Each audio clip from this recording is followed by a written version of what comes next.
जीवन आसान नहीं होता, बिना संघर्ष के कोई महान नहीं होता। जीवन आसान नहीं होता, बिना संघर्ष के कोई महान नहीं होता। जब तक ना पड़े पत्थर पर चोट, वो भी भगवान नहीं होता। नमस्कार दोस्तों, मैं करण पटेल बिलासपुर छत्तीसगढ़ से आज वही पत्थर की कहानी लेकर के आया हूं। आज वही पत्थर, जिस पत्थर में चोटें पड़ी है तब जाकर के आज हम डायमंड मास्टर बने हैं। मैं वो पत्थर हूं जिस पे चोटें पड़ी है, तो मैं आज डायमंड मास्टर हूं। आज अपने बारे में जो लाइफ स्टोरी है, लाइफ जर्नी रही मेरी, जो एटॉमी को लेकर के या मेरी संघर्ष से जीवन रहा, उस जीवन के बारे में आप लोगों से चर्चा करने के लिए आप लोगों को बता दूं।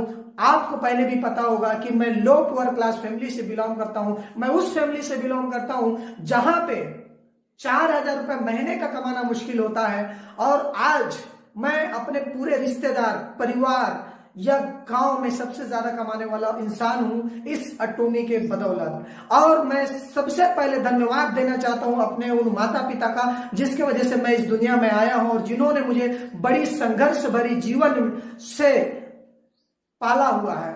और मेरा भी बचपन आज से लेकर के पिछले 22 साल की बात करें तो पिछले 22 साल तक हमने अपनी जो जीवन रहा वो कहीं झोपड़ों में या किसी के घर में बिताए हैं। हमारा जो घर है अभी अभी 5 से 7 साल 8 साल हुए हैं कि हमने एक खपरेल का घर बना रखा है। वो क्यों? क्योंकि हमारे पास ना जमीन थी, ना जायदाद थी, ना एजुकेशन था और ना ही घर था। सिर्फ हमारा हाथ पैर था। उसी हाथ पैर के बदौलत हम उतना कमा लेते थे जिससे हमारा खाना पीना का खर्चा हो जाता था, लेन देन का खर्चा हो जाता था। क्योंकि हमारे जो एजुकेशन है वो काफी कम है। मैं 10वीं फेल हूं। आप जैसे सर्टिफिकेट मेरा देख पा रहे होंगे कि मैं ऑलरेडी 10वीं फेल हूं, और 10वीं फेल होने के कारण मुझे कोई ऐसा काम नहीं मिलता था, और हमारा जो शादी था वो बहुत जल्दी कर दिया गया था। हमारे जीवन में बचपन से ही संघर्ष रहा, बचपन से ही हम जंगलों में रहे। तो आज हम इस डायमंड मास्टर की जर्नी तक का सफर आप लोगों को बताएं कि हमने कैसे कैसे वो सफर तय किए हैं।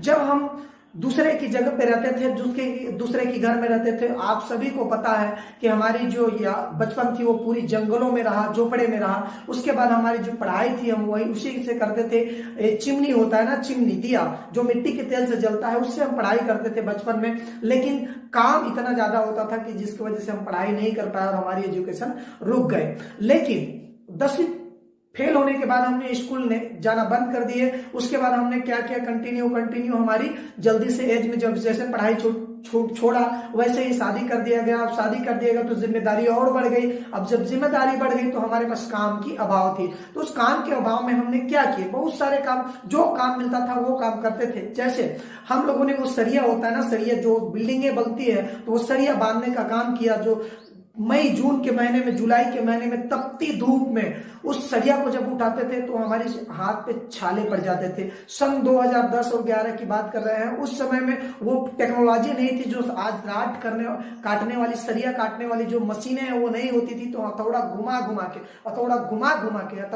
घुमा के सरिया काटते थे और हमारे हाथ पे छाले पड़ जाते थे। फिर उसको लेकर के दोपहर की धूप में वो सरिया बांधते थे, तब जाकर के कहीं हमें उस समय में पूरे दिन का 60 रुपए मिलता था। पूरे दिन का 60 रुपए, मुझे याद भी आज है, सन 2010 की बात है, मुझे 60 रुपए मिलता था वो पूरी हथौड़ा चलाने का दिन भर में। और धूप से हम लोग काले हो जाते थे और जो हमारा शरीर था वो पूरा थक जाता था। जब आते थे तो खाना खाते थे और सो जाते थे। इसके बाद फिर हमने क्या किया कि दूसरा काम देखा जाए तो दूसरा काम क्या मिला हमें, सीमेंट में जो मसाला होता है वो बनाने का, गिट्टी, रेत, सीमेंट डाल करके जो मसाला बनाने का काम होता है वो किया। फिर हमने नाली में पत्थर उठाने का काम किया, ईंट भट्ठे में काम किया।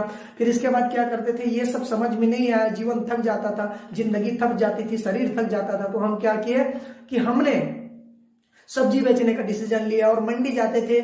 15 किलोमीटर साइकिल से मंडी से सब्जी लाते थे। फिर इधर 15 किलोमीटर, 10 किलोमीटर, 12 किलोमीटर, यहाँ तक कि 25 किलोमीटर तक की हम साइकिल से सब्जी बेचने जाते थे। और अगर वो सब्जी नहीं बिकता था तो उसको फिर वापस लेकर के आते थे। जब वो वापस लेकर के आते थे उस सब्जी को, तो फिर क्या होता था, दूसरे दिन फिर उसको लेकर के जाते थे। तो जाकर के हमारी कहीं धीरे धीरे हमारी जो खाने का जुगाड़ होता था।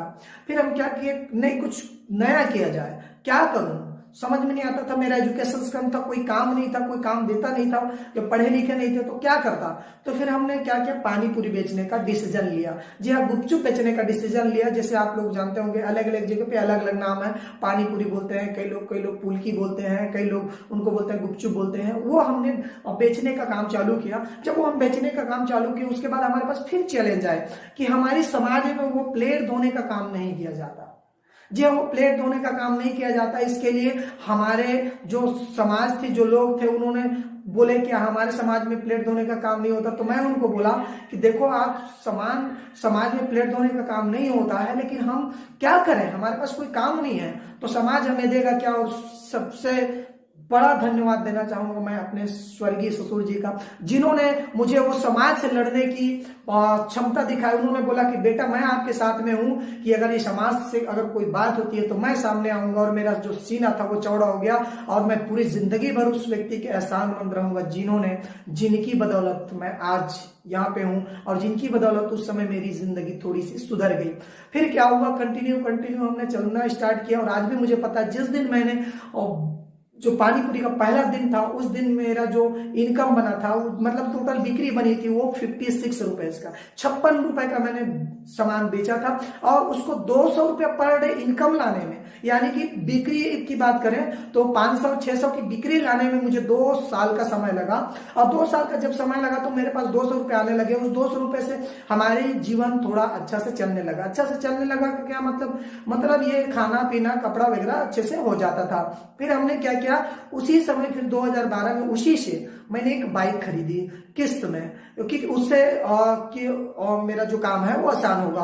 तो मैंने किस्त में 20,000-15,000 रुपए दे करके उसी से मुझे लगा कि इससे मेरा बिजनेस बढ़ जाएगा और बिजनेस बढ़ जाएगा तो मैं ज्यादा काम कर सकता हूँ। फिर लोगों के पास और चैलेंजेस आए कि लोगों ने बोला कि गांव में आप कितना काम कर सकते हो, राइट। उन्होंने बोला कि मेला होता है जगह जगह पे, आप लोगों की तरफ भी मेला होता होगा, उस मेले में आप दुकान लेके जाओ, वहां पे लोगों की भीड़ होती है, तो लोगों की भीड़ होती है तो ज्यादा बिक्री होगा तो आपकी इनकम ज्यादा होगी। मुझे भी लगा कि ज्यादा इनकम होगी। फिर मैं चला गया कि वहां पे गया तो मुझे और चैलेंजेस आने लगे कि मुझे अनुभव नहीं था कि मेले में दुकान कैसे बनाया जाता है। उसके लिए भी एक अनुभव की जरूरत पड़ती है कि हर काम के लिए, जैसे आप लोगों को पता होगा, हर काम के लिए अनुभव की जरूरत पड़ती है। तो मेरे पास अनुभव नहीं था। जब अनुभव नहीं था तो मैं जैसा पाता तो वैसा दुकान बनाता था, और जब हवा चलती थी, तूफान चलती थी, दुकान टूट जाता था, क्योंकि मुझे तो आता नहीं था। और मैं धन्यवाद देना चाहूंगा अपनी उस पत्नी का, जिन्होंने मुझे हर दुख में साथ दिया, और जिंदगी भर उसकी आभार व्यक्त करता रहूंगा, क्योंकि उन्होंने मुझे उस रात में भी साथ दिया जहां पे मैं बारिश होते हुए रात भर पॉलीथीन जो होता था उसको ऐसे पकड़ के मैं खड़ा रहता था और बारिश होती थी। हम लोग रात भर खड़े रहते थे। बच्चा जो मेरा छोटा था वो बच्चा नीचे में बैठा रहता था और उसको हम लोग पूरे अगल बगल में पन्नी जो तो था ना, उस पन्नी पे ऐसे तोप करके उसको बैठे रहते थे, ताकि हमारा जो लकड़ी है वो गीला ना हो, जो हमारा मैदा आटा है वो गीला ना हो, ताकि हम मेले में सामान बेच सके दूसरे दिन। फिर वो जब बारिश कम होती थी तो उसको बनाते थे और रात भर जागते थे और दिन भर काम करते थे। तब जा करके हम लोग 5-6 मेला करते थे। यहाँ तक एक बार यह भी हुआ कि हमारे जो मेले का दुकान था ना उसमें आग लग गई। जी हाँ, आग लग गई। तो मैं उस पुलिस वाले का भी धन्यवाद करता हूँ जिन्होंने एंड वक्त पे आया और उन्होंने हमें आग बुझाने का तरीका बताया। नहीं तो पूरी मेले में आग लग जाता, इतना भयानक आग लग चुका था। उससे हमें बचा।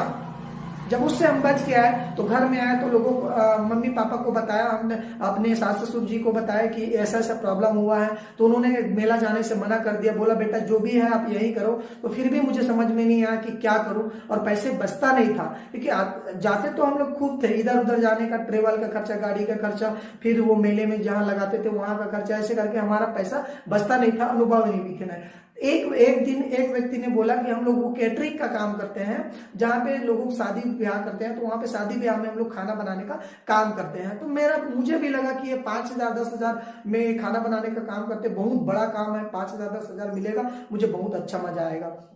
उसके लिए भी अनुभव की जरूरत पड़ती है। मैंने आपको बताया कि अनुभव की जरूरत पड़ती है। तो वहां भी मैंने घुस गया। तो वहां पे जब मैंने गया तो मैंने देखा कि अपने बिलासपुर में कौन कौन हलवाई है, कौन कौन जो कैटरिंग का काम करता है। तो मैंने उनके पास गया, मैंने उनको बोला कि देखो आप मुझे बुलाओ, आप मुझे पैसे देना या मत देना, वो इंपॉर्टेंट नहीं है, लेकिन आप मुझे बुलाओ, मुझे सीखना है। और मैं अपना जो ठेला होता था उसको दुकान को बंद करके जाता था जब भी काम होती थी, और दुकान में बंद करके जाता था तो वो मुझे काम देते थे और मैं काम करता था, मुझे पैसा नहीं मिलता था, खाना मिलता था और मैं सीखता था। जब सीख गया तो मैंने छोटा छोटा कैटरिंग का काम लेना चालू किया, जिसमें 2000, 4000, 5000, 10,000 रुपए के हम लोग टेंडर लेते थे। टेंडर मतलब एक छोटा छोटा था, हलवाई का काम होता था, 2-4 लोगों को लेकर के जानी होती थी, उसमें खुद चम्मच चलाने का काम करता था। कहीं कहीं इतना धुआं होता था, कहीं कहीं इतना लकड़ी से हम लोग वो आग जलाते थे। एक बार तो ऐसा हुआ था कि पूरे हम लोग आग जलाए हुए थे और बारिश हो रही थी और इतना धुआं निकल रहा था उससे कि आंख में ऐसा लग रहा था कोई कंकड़ डाल दिया हो। और 2-3 दिन तक हमें मतलब आंख मतलब सूजन रहा और पूरा धुंधला धुंधला दिखाई दे रहा था, आज भी मुझे याद है। फिर भी हम लोग वो चीजें करते थे। इसके बाद जैसे आप देख पा रहे होंगे पीछे में मेरा कि मैं हाथ पे चोट लगा हुआ था, हाथ में पूरी पट्टी लगी हुई थी, उसके बावजूद मैं पूरी निकाल रहा था, बड़ा निकाल रहा था, हर काम कर रहा था वो, और भट्टी में काम करता था, पूरी शरीर थक जाती थी, पसीना पसीना हो जाता था। एक दिन काम करते थे और 2-3 दिन तक सोते थे क्योंकि शरीर पूरा थक जाता था, ऊपर से आग होती थी, धूप होता था, गर्मी होता था। इसके वजह से तो मैं क्या करूं समझ नहीं आ रहा था। सन 2018 में मुझे एटॉमी मिला और जब एटॉमी मिला तो मुझे लगा कि इससे कुछ बेटर हो सकता है या नहीं, वो मुझे नहीं पता चला। क्यों नहीं पता चला? क्योंकि मेरा ध्यान एटॉमी में नहीं था। फिर एक दिन मुझे समझ में आया कि जैसे एटॉमी को अगर मैं अपना लाइफ बना लेता हूं तो मेरा जीवन तो वो गुपचुप बेचते हुए निकल जाएगा। लेकिन मुझे एक चीज समझ में आ गई कि ये 3 पीढ़ी का बिजनेस है और 3 पीढ़ी का बिजनेस में हम अपना बिजनेस क्रिएट कर जाते हैं, अपना सिस्टम बना लेते हैं, तो कहीं ना कहीं उस जो मेरा बिजनेस है वो मेरे बच्चे को ट्रांसफर हो जाएगा, ये मेरा मानना था। और मैं एटॉमी में लग गया। एटॉमी में लगने के बाद में मेरा टीम बनाना स्टार्ट किया यूट्यूब में, मैं सोशल मीडिया के माध्यम से मेरा टीम बढ़ गया। और जब सोशल मीडिया के माध्यम से टीम बढ़ गया, जब टीम बढ़ गया तो सेमिनार चालू हो गए। सेमिनार चालू हो गए तो मैं क्या करता था, टीम को संभालना मेरा जिम्मेदारी था, तो मैं क्या करता था, ठेला जो होता था गुपचुप का वो बंद करके सेमिनार पे चलना चालू कर दिया। तो मेरा इधर का काम बंद, इधर खर्चा ज्यादा, इधर का काम बंद, इधर खर्चा ज्यादा। तो मुझे घर से पागल बोलने लगा कि ये बंदा काम को छोड़ छोड़ के कहाँ जाता है और दिन भर क्या बात करता रहता है, समझ में नहीं आता है, इसको पागल हो जाग गया है। मेरे ससुराल वालों ने ये भी बोल दिया था कि इसको मेंटल हॉस्पिटल ले जाओ, इसको कहीं दिखाओ, इसको बैगा के पास ले जाओ। अच्छा खासा काम था, उसको बंद करके इन्होंने ये पागलों वाला हरकत करना चालू कर दिया है, ऐसा मुझे बोलने लगे। लेकिन फिर भी मेरी जिम्मेदारी थी मेरी टीम के ऊपर और मैं उस जिम्मेदारी को पूरा करने के लिए कंटिन्यू जाता रहा। और मेरी जो प्रोसेस थी वो कॉम्प्लिकेटेड रहा और कॉम्प्लिकेटेड रहा। काफी सारी ऐसे एटॉमी की जर्नी में भी हमने काफी सारे तकलीफ उठाए। जैसे मैंने बताया कि पत्थर पर चोट पड़ा, तो यहां से हमारे पत्थर पे और चोट पड़ना चालू हो गया। कैसे चालू हो गया कि जब मैं सेमिनार पे जाता था तो पैसे कम होते थे, हमारे पास पैसे तो आ नहीं रहा था एटॉमी से, तो पैसे आ नहीं रहे थे तो यात्रा कैसे करना था। जहां पे हम अच्छे स्लीपर में जाते वहां पे हम लोग जनरल यात्रा करते थे। अब जनरल यात्रा में करते थे तो हम बैग को ऐसे मुंडी में पकड़े होते थे, बैग ऐसे मुंडी में पकड़े होते थे और हिलने का जगह नहीं होता था, ऐसे हिलने का जगह नहीं होता था। उस पे हमने यात्राएं की है कई ऐसे राज्य में। उसके बाद हमारे पास होटल के पैसे नहीं होते तो हम लोग क्या करते थे, रेलवे स्टेशन पे मैं सोता था। जैसे कहीं गया हूँ और रेलवे स्टेशन पे सोता था और लीडरों को बोलता था कि मैं अभी पहुंचा हूँ। सब रात को पहुंच गया था तो रात को वही सो जाता था रेलवे स्टेशन में, जिसके साथ मिला उसी के साथ सो जाता था। सवेरे लोग लीडरों को फोन करता था कि मैं यहाँ पे हूँ, तो वो लोग समझते थे कि ट्रेन अभी आया है और इस ट्रेन पे आया होगा, ऐसे करके उन लोग आते थे और मुझे लेके जाते थे। तो होटल का भी खर्चा नहीं होता था। तो धीरे धीरे मेंटेन करने लगा। घर में इधर कॉम्प्लिकेटेड प्रॉब्लम्स होती गई, हम लोग वो नहीं बता सकते थे। तो वहीं मैंने क्या किया, बाड़ी बोना स्टार्ट किया। वैसे भी मैं पहले से ही किसान हूँ, मेरा पिताजी पहले से किसान था, तो मैं सब्जी बोना स्टार्ट किया कि ताकि एक तरफ से सब्जी निकले, दूसरी तरफ उस सब्जी से मेरा खर्चा तो चले। लेकिन क्या होता था, उसमें भी प्रॉब्लम्स होती थी कि मैं एटॉमी में इतना धुत था कि मुझे समझ में नहीं आता था कि क्या करना है क्या नहीं करना है। जैसे 10 क्यारियों में बीज डालना था वो 2 ही क्यारियों में डाल देता था, जो दवा डालनी थी वो दवा नहीं डालता था, दूसरा दवा डाल देता था। एक बार ऐसा हुआ कि कंटिन्यू सारा फसल पे मैंने कीटनाशक डाल दिया, जो खरपतवार मारने की दवा होती है जिसमें जल जाता है पूरा फसल, वो मैंने डाल दिया गलती से पूरी फसल में। सवेरे डाल दी पूरी फसल में, शाम को देखा पूरा फसल जल गया था और वही फसल से मेरा खर्चा चल रहा था और वो फसल पूरा जल गया। और जब पूरा जल गया तो मेरे घर में घर में परिवार में रोना चालू हो गया कि अब घर का खर्चा कैसे चलेगा। लेकिन दिल में थोड़ा बहुत दर्द होता था क्योंकि उस समय मेरे जेब में सोचो आप लोग 4 महीने तक 1 रुपया नहीं था, 1 रुपया नहीं था। और मैं सिर्फ मोबाइल में रिचार्ज करा चाहता था उस लीडरों से बात करने के लिए, वो भी किसी और से कर्ज लेकर के। जी हाँ, किसी और से कर्ज लेकर के मैं मोबाइल में रिचार्ज करता था कि लीडरों से मुझे कंटिन्यू बात करनी होती थी। तो ये जो कॉम्प्लिकेटेड जो समय था वो काफी ज्यादा संघर्षशील रहा। और हमने इस यात्राएं के दौरान एक बार ऐसा हुआ कि हम ऐसे ही यात्रा गए थे, पुणे स्टेशन से हमें आगरा जाना था। उसी बीच में हमारी जो टिकट थी वो कंफर्म नहीं हुआ, और जब कंफर्म नहीं हुआ तो हम जनरल टिकट में जाना पड़ा। जनरल टिकट में बाय मिस्टेक उन आरपीएफ वालों ने मुझे बैठा दिया महिला डिब्बे में। मैंने जबकि बोला कि ये महिला डिब्बा, उन्होंने बोला नहीं डिब्बा चेंज हो गया, और मैंने बैठ गया। जब जैसे दूसरा मनमाड़ स्टेशन पे आया वैसे ही आरपीएफ वालों ने पकड़ लिया और मुझे 4 घंटे तक लॉकअप में रखा। जीवन में मैं पहली बार 4 घंटे तक लॉकअप में रखा। 500 रुपए की फाइन लगाई, और 500 रुपए से फाइन लगा करके चालान पेश करके मैंने आरपीएफ कोर्ट से छोटा। उसके बाद मेरे पास सिर्फ 510 रुपए थे। वो 10 रुपए में मुझे 2 दिन यात्रा करनी थी, और वो भी 10 रुपए के चने लेकर के मैंने 2 दिन खाना खा करके यात्राएं की। पानी और रेलवे स्टेशन से पीता था, किसी को बोल नहीं सकता था। एक बार एक व्यक्ति को बोला, लेकिन उन्होंने मेरी मदद नहीं की। जब मैंने आगरा स्टेशन पहुंचा, वहां से मुझे मैनपुरी जाना था। मैनपुरी जाने के लिए 70 किलोमीटर था मैनपुरी। अब 70 किलोमीटर जाने के लिए मेरे पास पैसे नहीं थे, तो मैंने बस वाले को बोला कि भाई वहां पे लीडर है, वो जा करके देंगे, मेरे पास पैसे नहीं है, मेरा पर्स चोरी हो गया। मैंने उनको झूठ बोला, और लीडर को भी मैंने फोन किया कि भाई मेरा पर्स चोरी हो गया, आप मुझे ऐसे करेंगे। तो जब मैं आगरा से मैनपुरी पहुंचा तो वो बस वाले को उन्होंने टिकट दिया। फिर दूसरे दिन मैंने किसी और से पैसे उधार लिए, फोन पे में या गूगल पे में उनसे मैंने बोला, तो फिर उन्होंने पैसे उधार दिए। और उस समय ट्रेन में था, अगर वो पैसे उधार भी देते तो मैं निकालता कैसे? प्रॉब्लम ये भी थी क्योंकि मेरा तो ट्रेन था, ट्रेन से मैं उतर नहीं सकता था।